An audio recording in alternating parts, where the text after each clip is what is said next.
Hello नमस्कार साथियों, कैसे हैं आप। जैसा कि हम सभी जान रहे हैं साथियों, सक्षमता परीक्षा का आवेदन 1 फरवरी से शुरू होगा। जैसा कि कल ही आनंद किशोर जी ने बिहार बोर्ड के चेयरमैन ने घोषणा की है साथियों, और सारी बातें उन्होंने स्टेप बाय स्टेप बताई हैं। तो लगभग 59 विषयों की होगी सक्षमता परीक्षा, जैसा कि इन्होंने कहा था। और हम लोगों ने बीपीएससी 1-2 में देखे थे साथियों कि लगभग 78 विषयों की परीक्षा हुई थी।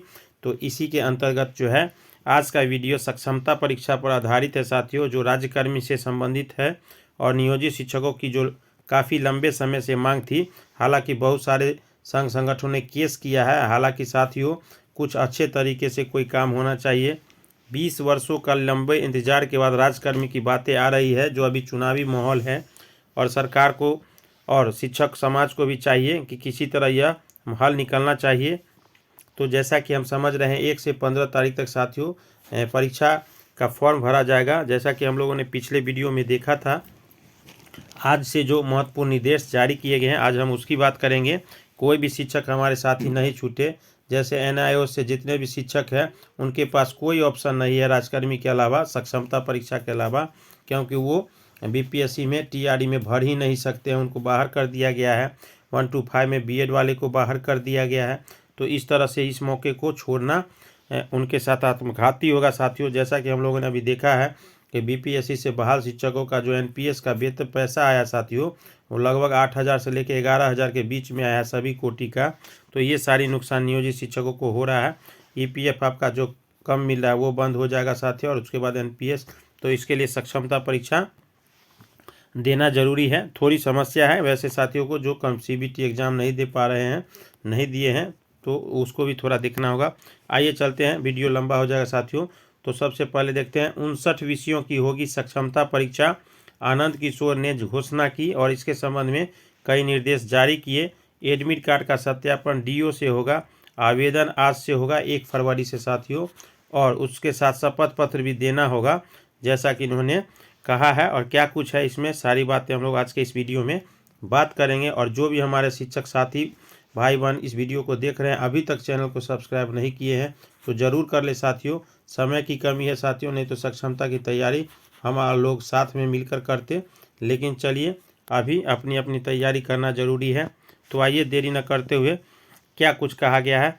तो स्वागत है आज के इस नए वीडियो में आप लोग का साथियों। सबसे पहले हम लोग उस आवेदन फॉर्मेट को देखते हैं, जिसको भरने से पहले ऑफलाइन भरना ज़रूरी है साथियों, ताकि आपको उसको देखकर साइबर पर भरने में सुविधा हो। अगर किसी तरह की कोई परेशानी हो ऑनलाइन से संबंधित तो आप हमें कॉल कर सकते हैं, कमेंट भी कर सकते हैं। ये आपका नंबर है साथियों, इससे आप सारी जानकारी ले सकते हैं। आइए देखते हैं। तो सबसे पहले ये 3 पेज का जो है बिहार बोर्ड ने एक फॉर्मेट जारी किया है, इसको आप ऑफलाइन अपना सर्टिफिकेट नंबर और सब भर ले। आइए इसको थोड़ा देख लेते हैं। यहाँ कंप्लीट सीटीटी एग्ज़ाम जो है लोकल बॉडीज और फॉर्मेट है, इसको आप भर सकते हैं। जैसे किस ज़िले में आप बहाल हैं नियोजन इकाई के अंतर्गत, 1 to 5 में है, 6 to 8 में है, 9 10 में है, तो कोई एक आपका टिक करना होगा साथियों। उसके आगे आपका टाइप ऑफ नियोजन यूनिट है, जिला परिषद से है, प्रखंड से है, पंचायत से है, नगर निगम से, नगर परिषद से, ये सारी बातें हैं। नियोजन यूनिट करेंट पोस्टिंग, जैसे कि आपका कोई ब्लॉक है तो उसका नाम, जिला है तो उसका नाम, फिर स्कूल का नाम, फिर करेंट पोस्टिंग, उसका नियोजिंग फर्स्ट पोस्टिंग, मतलब अगर आप ट्रांसफ़र भी हुआ है, सामंजन हुआ है तो उसको देख सकते हैं। स्कूल फर्स्ट पोस्टिंग, स्कूल का डाइस कोड, नियोजन का लेटर नंबर जिससे आप बहाल हुए हैं और उसका डेट, उसके साथ टीचर का नाम, टीचर आईडी जो ई शिक्षकों से आजकल में मिला है साथियों, बहुत सारे साथियों को मिला है, जो 11 डिजिट का लगभग हो सकता है। उसके बाद mother name, father's name, date of birth, category और आपका जो है जेंडर। उसके बाद जिस कैटेगरी से आप बहाल हुए हैं वो भी होगा। डिजिलिटी जो आपका दिव्यांग से संबंधित है, यहाँ आपका आधार का बॉक्स है साथियों, आधार का। उसके बाद ये आपका जो एक फॉर्मेट है, यहाँ देख सकते हैं मैट्रिक की बोर्ड से, बिहार बोर्ड से, सीबीएसई से, कॉलेज का नाम, स्कूल का roll code, roll number, passing, full marks, two marks option, कितने डिवीज़न है, परसेंटेज, ग्रेजुएशन का है, इंटर का है, पीजी का है। तो इसी तरह इसको आप भर लेने से आपको एक सुविधा होगा साथियों कि जब आप ऑनलाइन साइबर कैफ़े में करने जाएंगे तो वहाँ इसको देख के भरने में सुविधा होगा। अगर किसी तरह का आपका एक भी गलत होगा तो उसके लिए DEO जो लॉगिन में यूज़र आईडी वो वेरिफिकेशन करेंगे, वो अपने यूज़र आईडी से वहाँ से आपका एक्सेप्ट और रिजेक्ट करेंगे, तब जाके अपने लॉगिन से फिर से आप सुधार कर सकते हैं। ये पावर उनको दिया गया है साथियों, जैसा कि उन्होंने कहा है, उसकी भी हम लोग चर्चा करेंगे। कोई साथी DLED है या इक्विवेलेंट है, DPE है, उनका है, BEd है, अदर सर्टिफिकेट है, उसके साथ उसका रोल नंबर वगैरह परसेंटेज साथ ही सारी चीज़ है। उसके बाद CTET है, BTET है, STET है, या कोई दक्षता की है तो यहाँ अदर में भर सकते हैं दक्षता। और सबसे बड़ी बात यह साथियों की जो दक्षता फेल भी है उनको भी यह फॉर्म भरना अनिवार्य है, इन्होंने अपने स्टेटमेंट में कहा है। उसके बाद सब्जेक्ट के लिए 1 to 5 के लिए आपका जो सब्जेक्ट है वो लैंग्वेज पेपर होगा, जिसमें हिंदी, इंग्लिश और बांग्ला होगा। तो इंग्लिश सभी के लिए अनिवार्य है, हिंदी वाले, बांग्ला और उर्दू, ये तीनों होगा साथियों। उसी तरह 6 to 8 के लिए कई विषय हैं, लगभग उसमें कई विषय हैं। लैंग्वेज है, SST है, उसकी भी हम लोग चर्चा करेंगे। उसके बाद 9 से 10 के लिए विषय हैं, अगर आप जो विषय से हैं। 11 से 12 के लिए हैं, तो ये फॉर्मेट आप देख सकते हैं। उसके बाद आपका यहाँ एड्रेस भरा जाना है, जो आपके आधार पे एड्रेस होगा साथियों हूबहू उसी को उतार देंगे तो बेहतर होगा, क्योंकि वेरिफिकेशन होना है, मिलान होना है। उसके बाद ईमेल आईडी है। उसके बाद आपका यहाँ पर जो है DEO के द्वारा ये सिग्नेचर है साथियों। उसके बाद ये सिग्नेचर कैंडिडेट है। और तो ये फॉर्मेट है, इस फॉर्मेट को सही भरेंगे तो आपका जो है साइबर कैफ़े पे भरने में आपको सुविधा होगी साथियों। धरफराना नहीं है, 1 से चालू हुआ है तो आज 1 फरवरी से आवेदन हुआ है तो आज ही नहीं कर लेना है, क्योंकि साथियों बीच में कोई संशोधन भी आ सकता है, तो 2-4 दिन वेट करेंगे तो अच्छा होगा मेरे समझ से। बाकी आप लोग स्वतंत्र हैं। अब आइए यहाँ पर DEO के कुछ कार्य दिए गए हैं, उसकी भी हम लोग चर्चा करते हैं। जिला शिक्षा पदाधिकारी के जो कार्य इसमें दिए गए, भरे आवेदन की जांच, एक्सेप्ट या रिजेक्ट का पावर इन्हीं को दिया गया है साथियों। दूसरा इनका सभी एडमिट कार्ड का सत्यापन होगा। जैसे एडमिट कार्ड बिहार बोर्ड जारी करेगा तो उसको DEO वेरीफाई करेंगे, उस पर साइन मोहर होगा। परीक्षा के 4 दिन बाद एडमिट कार्ड पुनः आपको जिला शिक्षा पदाधिकारी के यहाँ वापस करना होगा। और सभी दक्षता फेल भी भरेंगे फॉर्म, और फॉर्म निर्देश एवं रिव्यू के बाद ही सबमिट करें। जैसे कि पहले स्टेप में आपका रजिस्ट्रेशन की प्रक्रिया होगी, login ID, user ID, password आ जाएगा। उसके बाद आप फॉर्म भरेंगे, और जैसे BPSC में फॉर्म किसी साथी ने भरा होगा तो लास्ट में आपका रिव्यू आता है, तो आप पूरा चेक कर लेंगे कि आपका सही नाम, डेट ऑफ बर्थ भरा हुआ है, उसके बाद ही सबमिट करेंगे। अब आते हैं विषयों की। 59 विषयों की जो परीक्षा होगी उसमें 1 to 5 के 3 विषय होंगे, इसमें हिंदी, उर्दू और बांग्ला तो होगा, और इंग्लिश सभी के लिए अनिवार्य है। यहाँ भाषा में क्वालिफाइंग की बातें नहीं है साथियों, और कोई भी निगेटिव नहीं है, मतलब 150 के मार्क्स आपको जुड़ेंगे। थोड़ा सा मेहनत जरूर करिएगा साथियों। इसमें हिंदी आपका 22 अंकों की होगी, आप लोग हिंदी व्याकरण जरूर पढ़े।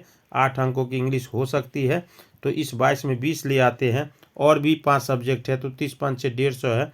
तो इसी तरह आपको जो है बिहार GK से आपका पूछा जाएगा साथियों। उसके बाद जो है जनगणना पूछा जाएगा बिहार का। उसके बाद बिहार के बहुत सारे चीज़ें, स्वतंत्रता आंदोलन पूछा जाएगा, भूगोल पूछा जाएगा।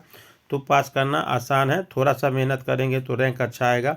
6 से 8 में भाषा भी होगा, SSC भाषा के साथ साथ सामाजिक विज्ञान और विज्ञान की भी परीक्षा होगी। 9 से 10 में उसी तरह है साथियों, और 11-12 के सभी विषय हैं। तो ये सारी बातें हैं। और क्या कुछ कहा है आनंद किशोर ने, जो बिहार बोर्ड के चेयरमैन हैं, आइए उनको भी सुनते हैं साथियों। वीडियो कैसा लगा कमेंट बॉक्स में ज़रूर बताइएगा, और जो भी साथियों जानकारी हो आप हमें कमेंट में साझा करेंगे, और वीडियो चैनल पर नए हो तो जरूर सब्सक्राइब कर ले। आइए सुनते हैं क्या कुछ उन्होंने कहा। टाइप ऑफ टीचर इसको टिक करना पड़ेगा, जिसमें कि कुल मिलाकर 7 अलग श्रेणी है। 1 से 5, 6 से 8, 9, 10, 11, 12, 6 से 8 कक्षा के लिए फिजिकल टीचर, 9 से 10 कक्षा के लिए फिजिकल टीचर और लाइब्रेरियन। इसके बाद उन्हें टाइप ऑफ नियोजन यूनिट, अर्थात किस प्रकार की नियोजन इकाई है, 6 इकाई में टिक करना होगा, जिसमें जिला परिषद, पंचायत समिति और पंचायत ग्रामीण स्तर के लिए, और नगर स्तर के लिए नगर निगम, नगर परिषद या नगर पंचायत में से किसी एक को टिक करना होगा। उसके बाद कैटेगरी इत्यादि को भरने के पश्चात कैंडिडेट को अपनी शैक्षणिक योग्यता के संबंध में पूरी जानकारी इस विषय में उनको भरनी होगी। शैक्षणिक योग्यता के पश्चात जो ट्रेनिंग क्वालिफिकेशन है जिस मामलों में लागू होगा, डीएलएड अथवा इक्विवेलेंट, बीएड अथवा इक्विवेलेंट या कोई अन्य, उस ट्रेनिंग क्वालिफिकेशन को भी उनके द्वारा भरा जाना होगा।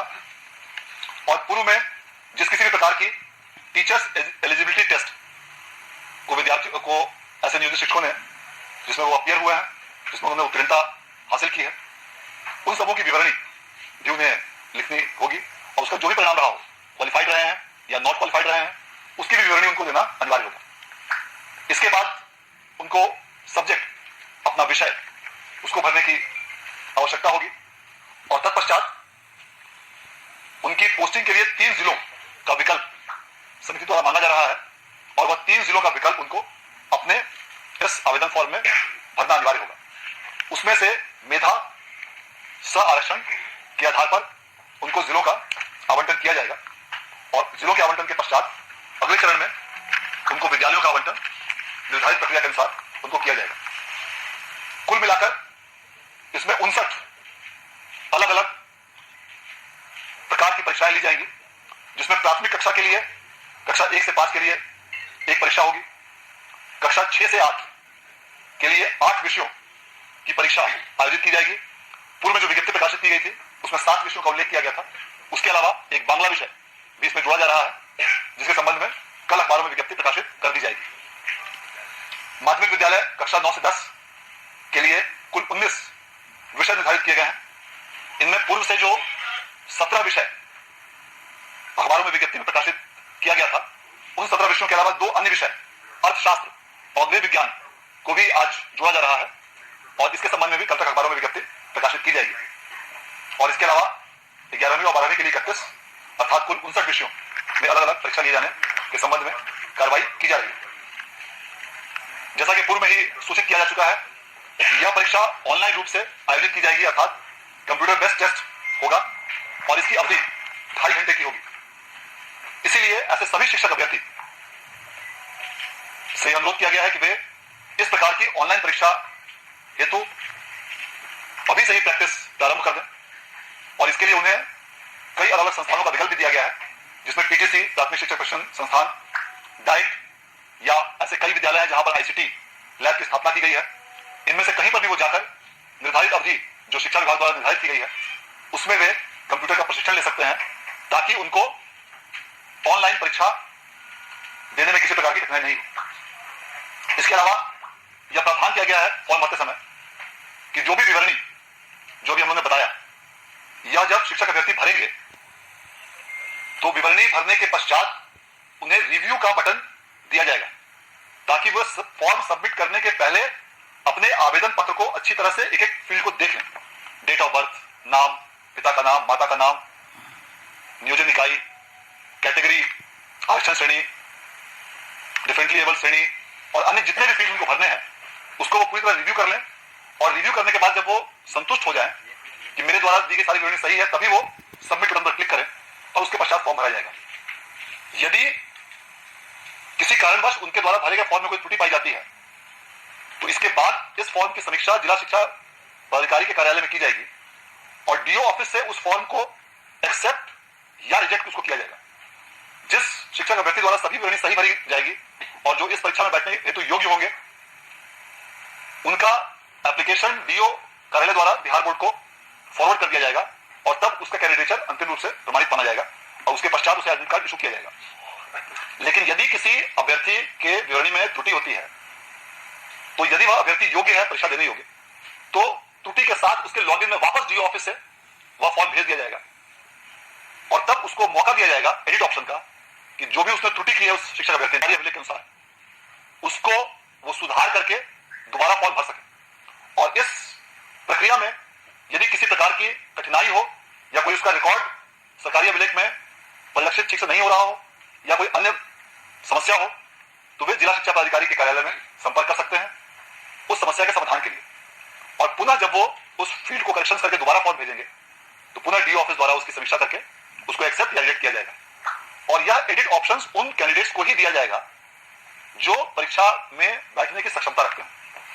जो बिल्कुल ही किसी कारण से इस परीक्षा में बैठने की जिनकी सक्षमता नहीं है, वैसे फॉर्म्स को डीओ द्वारा सीधे तौर पर स्ट्रेट अवे रिजेक्ट कर दिया जाएगा। परीक्षा समाप्त होने के पश्चात 4 दिनों के अंदर एडमिट कार्ड को संबंधित शिक्षक अभ्यर्थी द्वारा, जिस पर कि अभ्यर्थी का, वीक्षक का इत्यादि का हस्ताक्षर होगा, उसको 4 दिनों के अंदर जाकर डीओ कार्यालय में पुनः समर्पित करना अनिवार्य होगा। और इसके पहले जब एडमिट कार्ड शिक्षक अभ्यर्थी को बिहार विद्यालय परीक्षा समिति द्वारा निर्गत किया जाएगा, उस समय एडमिट कार्ड को डाउनलोड करने के उपरांत उस पर जिला शिक्षा पदाधिकारी के कार्यालय में जाकर वहां संबंधित डीपीओ का हस्ताक्षर उस एडमिट कार्ड पर प्राप्त करना होगा और उसके उपरांत ही वह प्रवेश पत्र मान्य होगा परीक्षा में सम्मिलित होने के लिए। इस पर ध्यान देना काफी आवश्यक है कि एडमिट कार्ड मात्र प्राप्त होने से परीक्षा में भाग लेने की सक्षमता नहीं उसकी होगी। एडमिट कार्ड प्राप्त होने के उपरांत डीओ ऑफिस में उसकी हार्ड कॉपी ले जाकर शिक्षक अभ्यर्थी को और उस पर डीपीओ स्थापना या जो भी पदाधिकारी होंगे डीओ ऑफिस में, उनका हस्ताक्षर प्राप्त करने के उपरांत ही वह परीक्षा में बैठ पाएंगे। और अंत में जैसा कि अभी बताया गया, परीक्षा समाप्त होने के 4 दिनों के उपरांत उस एडमिट कार्ड को, साइन एडमिट कार्ड जिसमें वीक्षक इत्यादि का हस्ताक्षर, उसको पुनः डीओ ऑफिस में समर्पित करना अनिवार्य होगा। तो ये सारी प्रक्रियाएं, चूंकि इस प्रकार की सक्षमता परीक्षा नियोजित शिक्षकों के लिए पहली बार आयोजित की जा रही है, इसलिए एक एक इसके स्टेप पर ध्यान देना आवश्यक है। सभी शिक्षक अभ्यर्थियों से अनुरोध है कि पूरी प्रक्रिया को, जो गाइडलाइंस दिए गए हैं, उसको अच्छे से पढ़ें, समझें। जो ट्यूटोरियल्स भी बिहार बोर्ड द्वारा कल तक अपलोड किया जाएगा, उसके भी सभी स्टेप्स को अच्छे से देखने के उपरांत ही आप इस परीक्षा में भाग लें। मैं आप सभी ऐसे शिक्षक अभ्यर्थियों के उन्नत भविष्य की कामना करता हूं और ये उम्मीद करता हूं कि इस परीक्षा में आपको सफलता हासिल हो। धन्यवाद।